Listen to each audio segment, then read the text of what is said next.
ముందుగా గొల్లకుర్మ యాదవ సంఘం సభ్యులందరికీ ఈ యొక్క మండలంలో ఉన్నటువంటి గొల్లలు మరియు కుర్మలు ఐక్యత చాలా పెద్ద ఎత్తున ఈ రాష్ట్రం మొత్తంలో ఉండాలని మనస్ఫూర్తిగా కోరుకుంటూ ఈ రోజు గొల్ల కుర్మల వార్డు మెంబర్లు, సర్పంచులు మరియు ఉప సర్పంచులు ప్రతి ఒక్కరు ఇక్కడికి వచ్చి మండలం మొత్తం ఇక్కడికి మన బైపాస్ దగ్గర ఈ ఎస్బీఐ బ్యాంక్ దగ్గర మన తలసాని శ్రీనివాస్ యాదవ్ గారు అలాగే దూరుమెట్ల బాలరాజు గారు కూడా ఇక్కడికి విచ్చేయడం జరిగింది.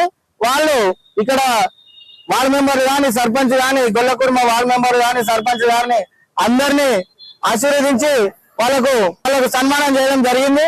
ఇలాగే మనము ప్రతి గ్రామంలో ప్రతి ఒక్కరు గొల్లకుర్మలు ముందుకు రావాలని, రాజకీయంగా ముందుకు రావాలని అందరినీ నేను కోరుతున్నాను. ప్రతి ఒక్కరు లోపల ఉండకుండా దయచేసి అందరూ తన తెలివిని వినియోగించుకొని రాజకీయంలో ఉపయోగించి ప్రతి ఒక్కరు లేడీస్ గాని జెంట్స్ గాని ఐక్యమత్యం అయి ఈ యొక్క గొల్లకుర్మలు మన రాజ్యాధికారం కోసానికి ప్రోత్సహించాలని అందరికీ మనవి చేస్తున్నాను. ఇక ముందు కూడా ఇప్పటికైనా 2000 నుంచి ఇప్పటి వరకు చూసుకున్నట్టయితే మన గొల్లకుర్మలు వెనకబడి ఉండేరు. 2000 కా ముందు ఈ రోజు 2000 నుంచి చూసుకున్నట్టయితే అంచెలంచెలుగా పెరుగుతున్నాము.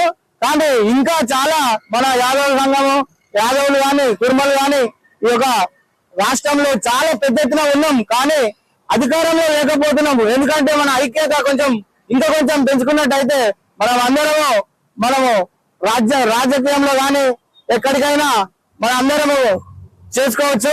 దయచేసి గొల్ల కుర్మలు అందరూ ప్రతి గ్రామంలో వార్డు మెంబర్లు గాని మరియు ఉప సర్పంచులు గాని సర్పంచుల గారికి అందరికీ నా యొక్క హృదయపూర్వక ధన్యవాదాలు తెలియజేస్తున్నాను.